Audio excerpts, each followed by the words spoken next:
Hello and welcome to Abhipedia powered by Abhimanyu IAS. My name is Niharika Walia और मैं आज आपके साथ में हूँ फॉर आरबीआई ग्रेड बी 2022।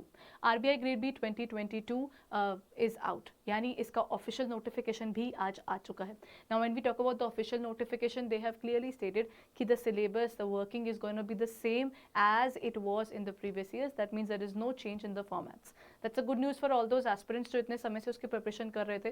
तो आपकी जो वर्किंग है या जो आप अब तक मेहनत करते हैं वो डेफिनेटली आपके लिए हेल्पफुल प्रूव होगी, बिकॉज इस बार की नोटिफिकेशन के अंदर they haven't change the pattern. So let's talk about what is it in this particular detailing.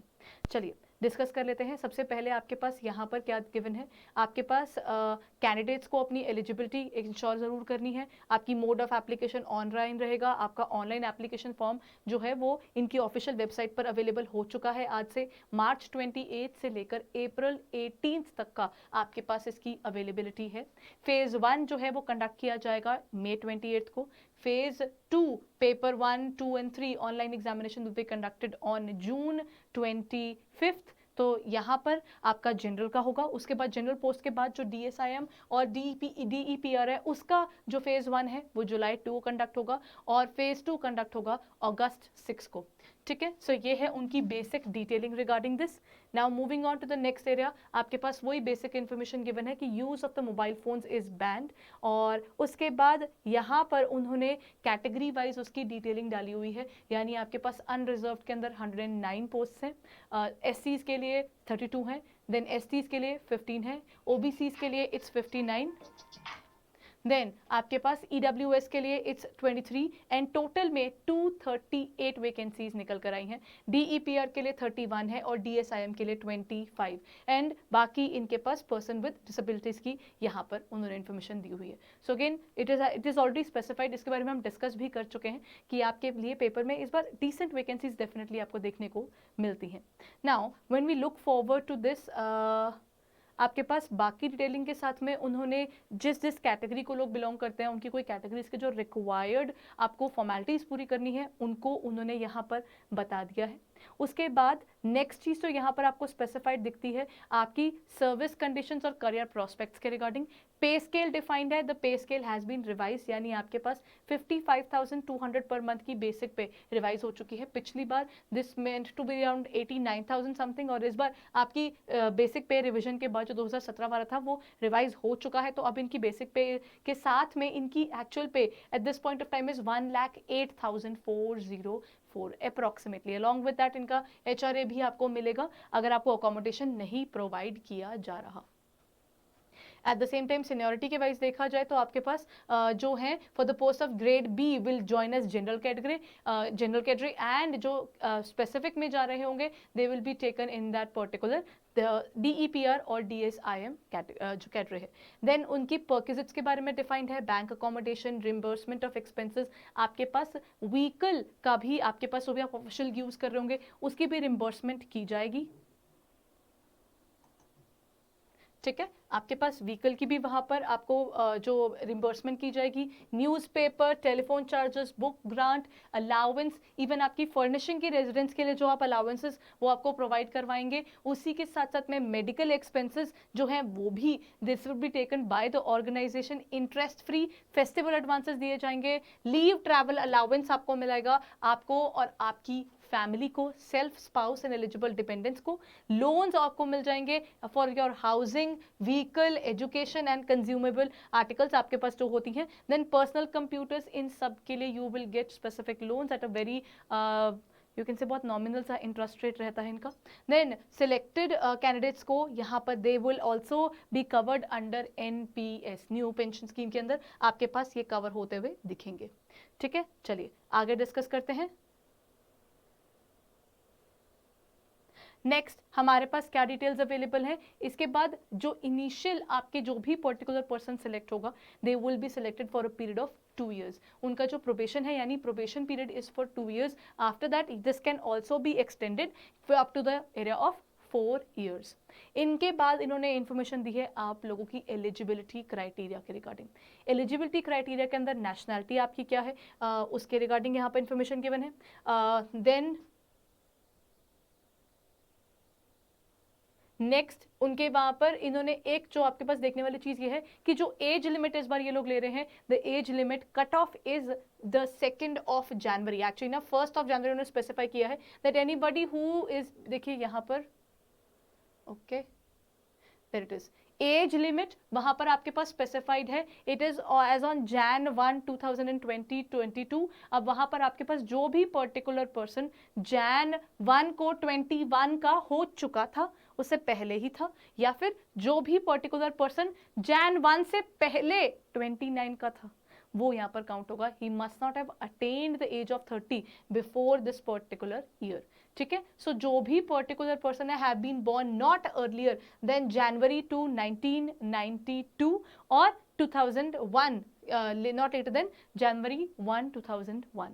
सो उन्होंने अपर एज लिमिट वहां पर स्पेसिफाई कर दी है। फिर बाकी रिलैक्सेशंस गिवन है यहाँ पर कि एससीज के लिए it is up to 5 years, then आपके पास ओबीसीज के लिए वहां पर उन्होंने दिया हुआ एससीज एंड एसटीज के लिए 5 है, और ओबीसीज के लिए it is up to 3 years, और जो भी कोई बैंकिंग इंस्टीट्यूशन में लोग थे दे आर अप टू, उनके लिए इट इज अराउंड 3 years।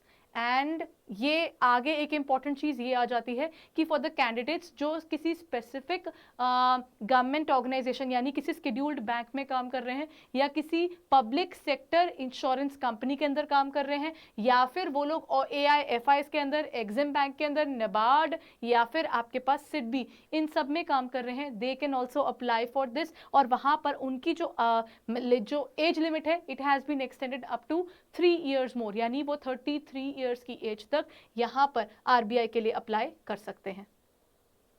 ठीक है, ये उनकी फर्दर डिटेल्स थी। और जो रिलैक्सेशंस है उन्होंने वहां पर उन रिलैक्सेशंस को भी स्पेसिफाई किया हुआ है कि whatever the relaxations are.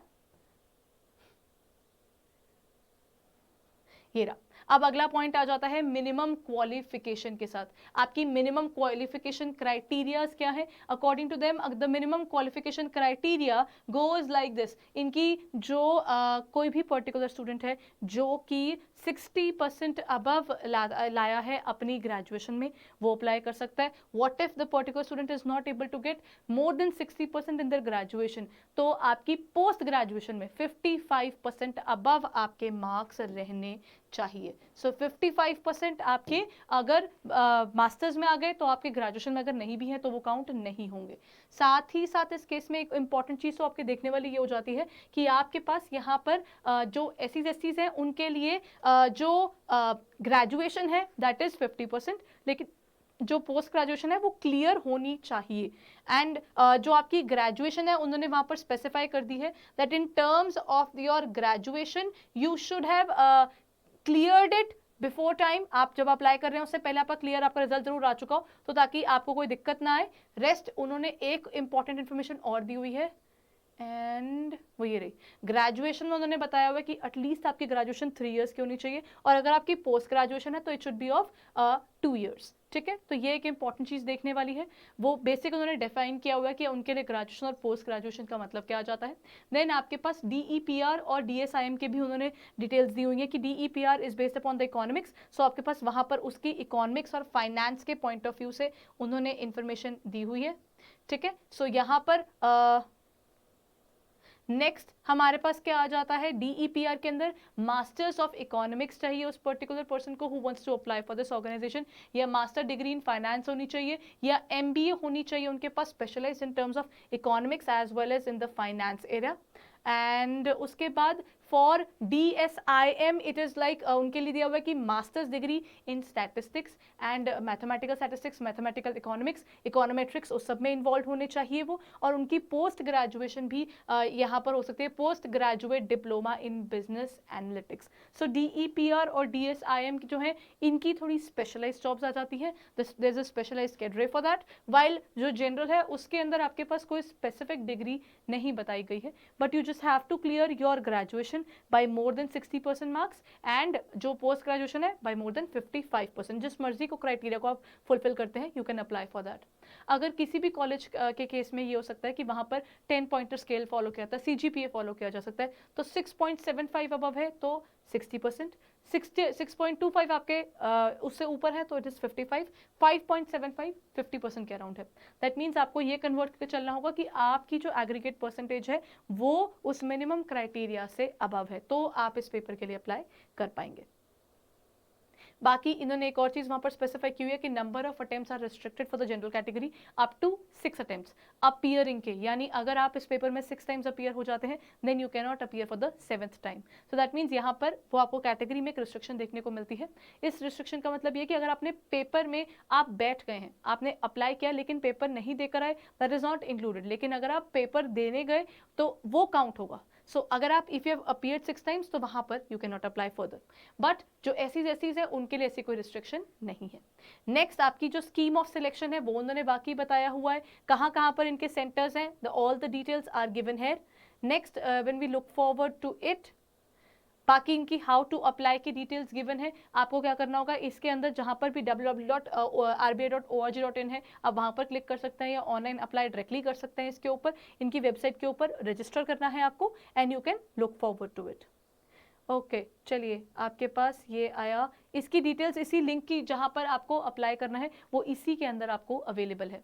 Last date उन्होंने बताया हुआ है कि आपके पास last date is April 18 till 6 PM, तो 6 बजे से पहले पहले आपको करना है। Rather it's always better not to leave it on the last date, you should always fill it up as early as possible.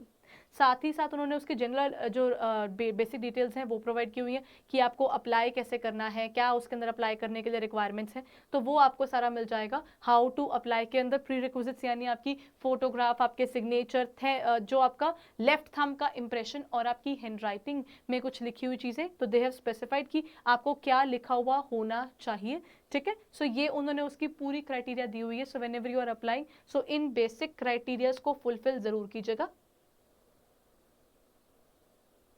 ठीक है, फिर हमारे पास आगे क्या आ जाता है, दैट इज प्रोसीजर के लिए उन्होंने आपको बता दिया कि ऑनलाइन एप्लीकेशन फॉर्म आपके पास कहाँ अवेलेबल है।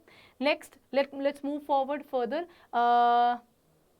ये उनकी फोटोग्राफ की डिटेल्स और जो भी उनको आपको जो फुलफिल करनी है वाइल अप्लाइंग फॉर इट, उसकी सारी डिटेल्स उन्होंने यहाँ पर गिवन की हुई है। उसके बाद लेट्स मूव फॉरवर्ड, इसके बाद उन्होंने स्कीम ऑफ दिया हुआ है कि पेपर का पेपर पैटर्न क्या रहेगा। This is where they specified कि जो चल रहा था वो ही है, बट क्या था एक बार वो डिस्कस जरूर कर लेते हैं। फेज 1 का जो ऑनलाइन एग्जामिनेशन है वो मई 28 2022 को कंडक्ट करवाया जाएगा। इसके अंदर आपके पास क्या होगा, general awareness, English language, quant और reasoning. So this is only going to be the similar one जो पिछली बार था आपका। सो वही पेपर पैटर्न ये लोग कंटिन्यू कर रहे हैं। दैट मीन्स आपके पास अब अभी देखें तो पिछले सालों तक हमेशा यही हुआ है कि आपका जो जनरल अवेयरनेस है उसका सबसे ज़्यादा मार्किंग रहती है और बाकी सबकी देन आपके पास रीजनिंग की ज़्यादा रहती है, इंग्लिश और क्वांट का लिमिटेड एरिया हो जाता है। पेपर आपका 120 मिनट्स का रहता है। That means the phase 1 will be of around 2 hours and you have got 2 hours to finish all these things. That means आपको अपने उसी के अकॉर्डिंग प्रिपरेशन को भी करना होगा। So this is the basic reason कि उन्होंने वहां पर स्पेसिफाई कर दिया कि देखिए ये पेपर पैटर्न रहने वाला है। देन उसके बाद उन्होंने जो फेज 1 क्लियर कर लेंगे they will go to the phase 2 examination. फिर फेज 2 में क्या होगा, phase 2 is descriptive as well as objective. 50% paper आपका ऑब्जेक्टिव हो जाएगा। जैसे हम बात करते हैं फेज 2 में 3 सब्जेक्ट्स हैं आपके पास, economic and social issues, English descriptive as well as finance and management. Economics and social issues का 50% ऑब्जेक्टिव, 50% डिस्क्रिप्टिव। जो ऑब्जेक्टिव है उसके लिए आपको मिलेंगे 30 मिनट्स, जो डिस्क्रिप्टिव है उसके लिए मिलेंगे आपको 90 मिनट्स और टोटल मिलेंगे 120 मिनट्स। आपके पास टोटल मार्क्स जो अवेलेबल हैं दैट इज जो आपके पास टोटल मार्क्स अवेलेबल हैं दैट इज 100 मार्क्स का आएगा, 50 मार्क्स का ऑब्जेक्टिव और 50 मार्क्स का डिस्क्रिप्टिव। चलिए आगे बात करते हैं इंग्लिश की। जब हम बात करते हैं इंग्लिश में आपके पास कीबोर्ड पे आपको टाइपिंग रहेगी, आपके पास 90 मिनट्स का समय मिलेगा। 3 क्वेश्चंस आपको अटेम्प्ट करने हैं जो कि ओवरऑल कितने मार्क्स के हैं, 100 मार्क्स के। इसके बाद आपके पास नेक्स्ट आ जाता है आपके पास जनरल फाइनेंस एंड मैनेजमेंट। इसके अंदर 50% ऑब्जेक्टिव है और 50% डिस्क्रिप्टिव है। टोटल 120 मिनट्स मिलेंगे आपके पास। ठीक है, सो आपके पास वो कैसे रहेगा कि यही सेम क्राइटेरिया यहाँ है कि 30 मिनट्स का आपका ऑब्जेक्टिव होगा और 90 मिनट्स का आपका डिस्क्रिप्टिव पेपर होगा। सो आपके पास पेपर में क्या करना है, ऑब्जेक्टिव की आपकी स्ट्रैटेजी थोड़ी अलग रहेगी और जो डिस्क्रिप्टिव की होगी वो आपकी डेफिनेटली आपको डिफरेंट करके चलनी पड़ेगी। बिकॉज दोनों के क्राइटेरिया के अंदर एक डिफरेंस है। अच्छा चलिए आगे बात करें, आपके पास क्या आ जाता है आपके पेपर के अंदर बाकी इसके बाद एक इंटरव्यू कंडक्ट किया जाएगा। Interview will be of 75 marks. बाद में उन्होंने सिलेबस डिफाइन किया हुआ है इकोनॉमिक्स एंड सोशल इशूज़ का, उसकी सजेस्टेड बुक्स यहाँ पर उन्होंने बता रखी हैं। देन इंग्लिश राइटिंग स्किल्स के रिगार्डिंग डिफाइन किया हुआ है, और फिर जनरल फाइनेंस एंड मैनेजमेंट का यहाँ पर सिलेबस दिया हुआ है एंड उनकी रिक्वायर्ड बुक्स उन्होंने बताई हुई हैं। So this is all the area which they have specified, this is the same as they had earlier. So वही सेम आपके पास यहाँ पे कंटिन्यू होता हुआ आपको दिखेगा। सिलेबस की डिटेल्स के बाद उन्होंने बाकी डिटेल्स दी हुई हैं DEPR और DSIM की, कि उनका जो एग्जामिनेशन है वो कैसे कंडक्ट करवाया जाएगा। ठीक है, ये उनकी डिटेल्स आ गई एंड दिस इज इट। इसके बाद स्कीम उनकी भी स्पेसिफाई की गई है पूरी, एंड उसके बाद उन्होंने प्री एग्जामिनेशन ट्रेनिंग के बारे में बताया हुआ है, that is for SCs, STs, OBCs and PWBDs। सो ये उनका पूरा क्राइटेरिया यहाँ पर उन्होंने डिफाइन कर दिया फॉर दिस एग्जामिनेशन। सो यहाँ पर मेरा जो पूरा डिस्कशन था detailed of this particular notification is just completed ना। अब बात करते हैं RBI ग्रेड बी के स्टूडेंट्स की। अब RBI ग्रेड बी का स्टूडेंट इस टाइम क्या करेगा? अब उसके पास 2 महीने का समय है, क्या करे, किस तरीके से पढ़े, वो सोचना तो है ही।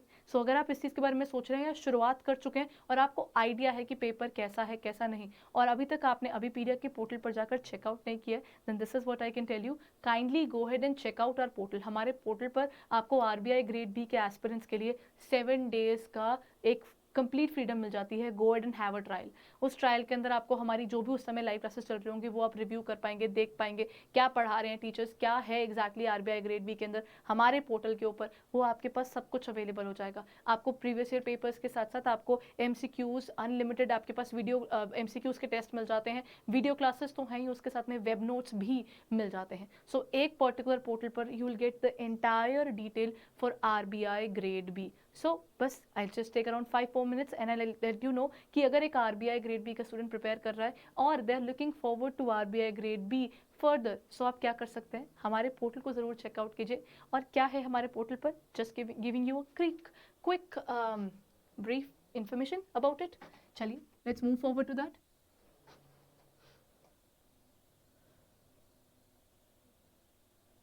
ओके, सो बस यहाँ से आपको क्या करना है, you just have to type abhipedia.abhimanyu.com, वहाँ से आपको ये मिल जाएगा और वहाँ पर जाकर चूज एग्जाम में RBI ग्रेड बी पर क्लिक कर दीजिएगा। यहाँ पर हमारा complete details for RBI grade be available है। इस पोर्टल के ऊपर आपको RBI ग्रेड बी की सारी डिटेल्स मिल जाती हैं, कब कौन सी किस चीज़ की हमारी क्लास कब हो रही है वो आपको यहाँ मिल जाएगा। हमारे 7 डे ट्रायल की डिटेल्स आपको यहाँ मिल जाएंगी। You just have to click और आप जाकर हमारे पोर्टल के ऊपर अभिपीडिया के ऊपर आप सारी इंफॉर्मेशन गेन कर सकते हैं।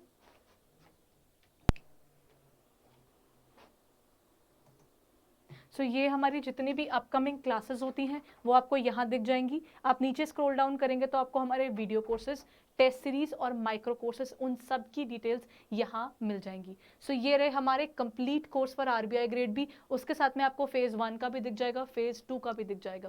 फेज़ 1 के लिए आप आते हैं तो आपको हमारे थ्योरी लेक्चर्स, MCQ लेक्चर्स और उसी के साथ साथ हमारे माइक्रो टेस्ट और हर एक के साथ आपके attached web notes, everything is available here. So यहाँ पर जाकर आप डिटेल्स देख सकते हैं। यहाँ पर हमारी पूरी फैकल्टी की डिटेल्स और बाकी सब है। आपको फर्दर डिटेल्स चेकआउट करने के लिए यहाँ पर क्लिक करना होगा sign up for a free demo class, और आप पूरी ब्रीफ में देख पाएंगे कि एग्जैक्टली हमारे पोर्टल पर RBI ग्रेड बी एस्पिरेंट्स के लिए हमने क्या क्या चीज़ें रखी हैं। These the classes have been prepared specifically kept for RBI grade B. They are well structured, easy to find out and at the same time clearly defined है कि कौन सा टॉपिक किस टॉपिक के अंदर है, क्या उसके माइक्रो टेस्ट आप देखना चाहें, वेब नोट्स देखना चाहें, everything is available for an RBI grade B aspirant. तो अगर आप सीरियसली अपनी प्रिपरेशन शुरू करना चाहते हैं then kindly go ahead and check out our portal, ताकि आपकी प्रिपरेशन ना कि सिर्फ एक सॉर्टेड वे से शुरू हो, रैदर एक क्लैरिटी और एक करेक्ट मेंटरशिप के साथ शुरू हो।